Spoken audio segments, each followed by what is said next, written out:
الحمدللہ رب العالمین والصلاة والسلام علی سید المرسلین اما بعد فاعوذ باللہ من الشیطان الرجیم بسم اللہ الرحمن الرحیم الصلاة والسلام علیک یا رسول اللہ وعلی آلک واصحابک یا حبیب اللہ الصلاة والسلام علیک یا نبی اللہ وعلی آلک واصحابک یا نور اللہ۔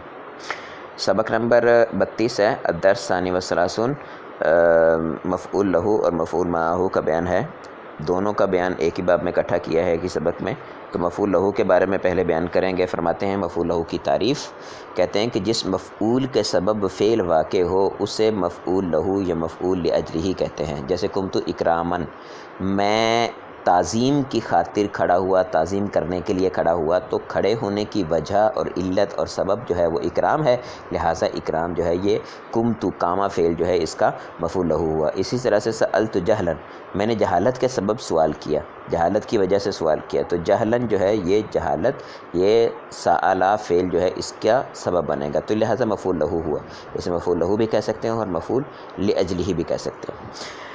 اس کے بعد فرما رہے ہیں، کہتے ہیں مفعول لہو منصوب ہوتا ہے، لیکن اگر اس سے پہلے حرف جر آ جائے تو وہ مجرور ہو جائے گا، اور اس صورت میں یہ مفعول لہو نہیں کہلائے گا۔ جیسے قمت للاستاذ، میں استاد کے لیے کھڑا ہوا، وقفت من المطر، میں بارش کی وجہ سے رکا، اخذت امرأۃ فی ہرۃ، عورت کا مواخذہ بلی کے معاملے میں کیا گیا، بلی کی وجہ سے کیا گیا۔ تو ان سب صورتوں میں دیکھیں تو حرف جر آ رہا ہے، اور حرف جر کے لیے انہوں نے صرف لام نہیں کہا، ٹھیک ہے، حرف جر جو ہے وہ جو علت بیان کرنے کے لیے آئے، لام علت بیان کرنے کے لیے اصل ہے، اور من اور فی جو ہے یہ بھی علت کے معنی دیتے ہیں مجازی طور پر۔ تو جو بھی چیز علت کا، جو بھی حرف علت کا معنی دے گا اس کو یہاں پر حرف جر کو لا سکتے ہیں، اور اس صورت کے اندر مفعول لہو جو ہے وہ منصوب نہیں ہوگا بلکہ مجرور ہوگا۔ اچھا، مفعول لہو کب منصوب ہوگا اور کب مجرور ہوگا تو اس کے بارے میں قاعدہ بیان کر رہے ہیں۔ کہتے ہیں مفعول لہو مصدر نہ ہو تو اس سے پہلے حرف جر لانا واجب ہے۔ جیسے پچھلی صورتیں تھیں تو اس میں اکرام اور جہل یہ مصدر تھے، لیکن استاذ، مطر بارش، اور ہرہ بلی، یہ تینوں جو ہیں یہ مصدر نہیں تھے۔ تو کہہ رہے ہیں مفعول لہو مصدر نہ ہو تو اس سے پہلے حرف جر لانا واجب ہے۔ تو ان کے شروع میں جو مثالیں دی ہیں پہلے پوائنٹ کے اندر، تو وہ والی ساری ایسی صورتیں ہیں کہ جن کے اندر فی کو حرف جر کو لانا واجب ہے۔ اچھا، اس کے بعد کہہ رہے ہیں کہ مصدر ہو تو حرف جر لانا یا نہ لانا دونوں جائز ہیں۔ جیسے جیت للماء، میں پانی کے لیے آیا، یعنی پانی کی خاطر آیا، پانی لینے آیا، ٹھیک ہے، تو یہاں پر حرف جو ماء ہے یہ مصدر نہیں ہے تو اس سے پہلے لام لانا واجب ہے۔ اور قمت اکراما ہے تو یہ مصدر ہے، چونکہ اکرام باب افعال سے، تو اس سے پہلے حرف جر کو لانا اور نہ لانا دونوں جائز ہے، قمت اکراما یا قمت للاکرام۔ مفعول معہو کی تعریف بیان کر رہے ہیں، کہتے ہیں کہ وہ مفعول جو واو بمعنی مع کے بعد آئے اسے مفعول معہو کہتے ہیں۔ صرف واو کے بعد آنا ضروری نہیں، مع کے بعد آنا بھی ضروری نہیں، بلکہ واو بمعنی مع ہو تو اس کے بعد آئے تو اس کو مفعول معہو کہتے ہیں۔ مفعول معہو ہمیشہ منصوب ہوتا ہے، جیسے جاء البرد والجباتی، یہ تی دیکھ کے، کسرہ دیکھ کے آپ یہ مت سمجھے گا کہ یہ حالت نصبی نہیں ہے، بلکہ کیونکہ جمع مؤنث سالم جو ہوتی ہے اس کی حالت نصبی کسرہ سے آتی ہے، ٹھیک ہے، تو یہ کسرہ علامت نصب ہے، جاء البرد والجبات۔ اچھا، اس کے بعد کہہ رہے ہیں کہ عطف جائز ہو تو واو کو عاطفہ لانا یا ماں کے معنی میں لینا دونوں جائز ہیں، یعنی واو معیت آ رہی ہے اور وہاں پر ہم دیکھیں تو واو کو ماں کے معنی میں لینا بھی جائز ہو اور عطف عاطفہ لینا بھی جائز ہو، تو اس صورت میں فرماتے ہیں دونوں معنی لے سکتے ہیں، آپ کی مرضی ہے، جو سا معنی مرضی لے لیں۔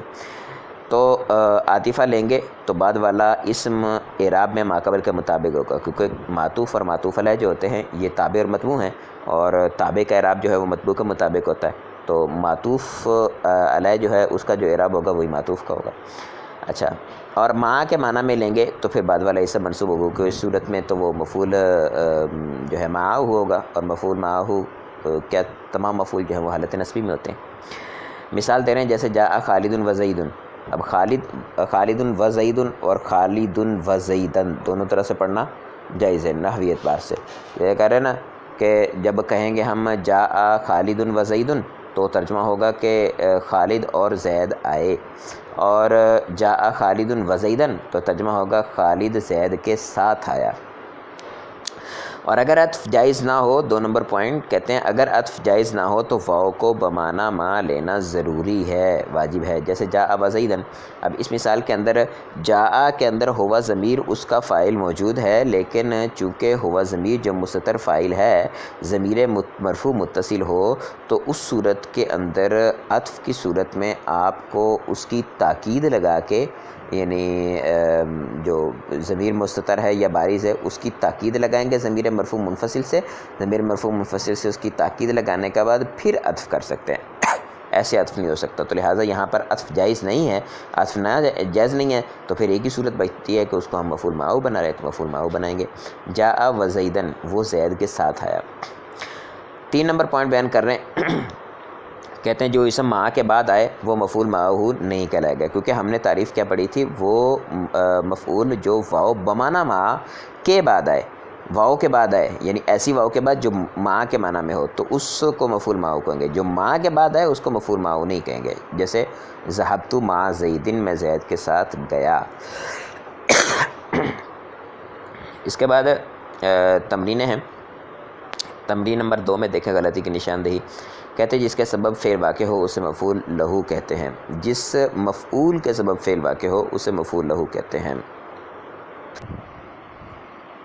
جی تو ہم غلطی کی نشاندہی پڑھ رہے تھے، کہتے ہیں جس کے سبب فعل واقع ہو اسے مفعول لہو کہتے ہیں، تو جس مفعول کے بعد فعل واقع ہو اس کو مفعول لہو کہتے ہیں۔ 2 نمبر غلطی، کہتے ہیں کہ مفعول لہو ہمیشہ منصوب ہوتا ہے، غلط ہے۔ مفعول لہو کے شروع میں حرف جر نہ ہو تو مفعول لہو منصوب ہوتا ہے۔ مفعول لہو مصدر نہ ہو تو اس سے پہلے لام لانا ضروری ہے۔ مفعول لہو مصدر نہ ہو تو اس سے پہلے لام لانا ضروری ہے، یہ پوائنٹ درست ہے کہ مفعول لہو اگر مصدر نہیں ہے تو اس سے پہلے مفعول اپنا لام لانا ضروری، اپنا حرف جر لانا ضروری ہے۔ جی یہ غلطی کر رہے ہیں، لام لانا ضروری کہہ رہے ہیں، حرف جر لانا ضروری ہے۔ جو اسم واو کے بعد ہے اسے مفعول معہ کہتے ہیں، جو اسم واو بمعنی مع کے بعد واقع ہو تو اسے مفعول معہ کہتے ہیں۔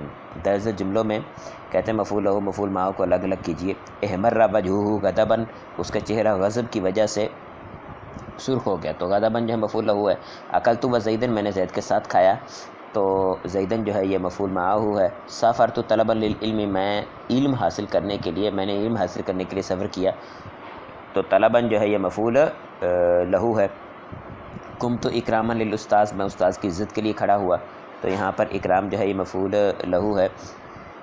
سرت والنیلا، میں نیل کے ساتھ چلا، نیل دریا نیل کو کہتے ہیں، سرت والنیلا، میں نیل کے ساتھ چلا، تو نیل جو ہے یہ بھی مفعول معہ ہے۔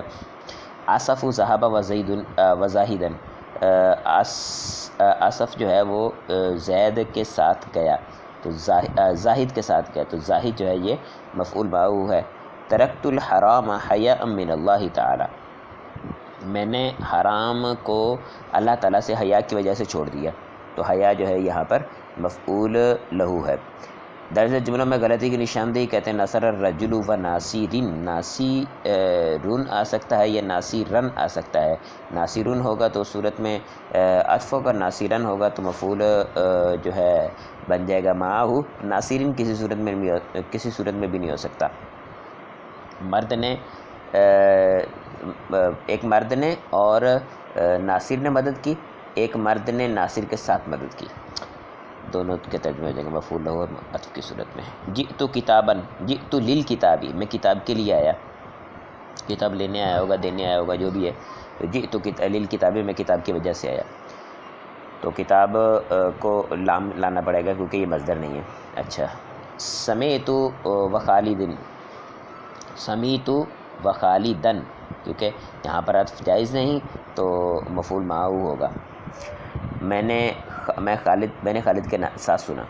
دخلت الدار مطرا، دخلت الدار من المطر، میں گھر بارش کی وجہ سے داخل ہوا، تو من المطر، من جو ہے وہ حرف جر کو لانا ضروری ہے، یہاں پر یہ مصدر نہیں ہے تو بغیر حرف جر کے منصوب نہیں کر سکتے۔ صلیت والمسلمون، والمسلمون نہیں والمسلمین، حالت نسبی آئے گی مفعول معہ ہونے کی وجہ سے، تو میں نے مسلمانوں کے ساتھ نماز پڑھی۔ ناجح رجل کلبا، بندہ کتے کی وجہ سے کامیاب ہوا، تو ناجح رجل من الکلب، ناجح رجل للکلب، بندہ کتے کی وجہ سے کامیاب ہوا، من اور من میں کر میں مناسب ہے۔ اچھا، اسی طرح سے ذلت رجل ولد وحلن، بچے کا پاؤں جو ہے وہ کیچڑ کی وجہ سے پھسلا، تو وحل جو ہے اس کو یہ مصدر نہیں ہے، تو للوحلی من الوحلی، ذلت رجل ولد من الوحلی، بچے کا پاؤں کیچڑ کی وجہ سے پھسلا۔ ٹھیک ہے، ہماری مشق اختتام کو پہنچی، سبق پہ اختتام کو پہنچا، دعاؤں میں یاد رکھیے گا۔ کسی قسم کا سوال ہو تو وہ ڈسکرپشن میں موجود نمبر پر آپ سوال کر سکتے ہیں۔ السلام علیکم ورحمۃ اللہ وبرکاتہ۔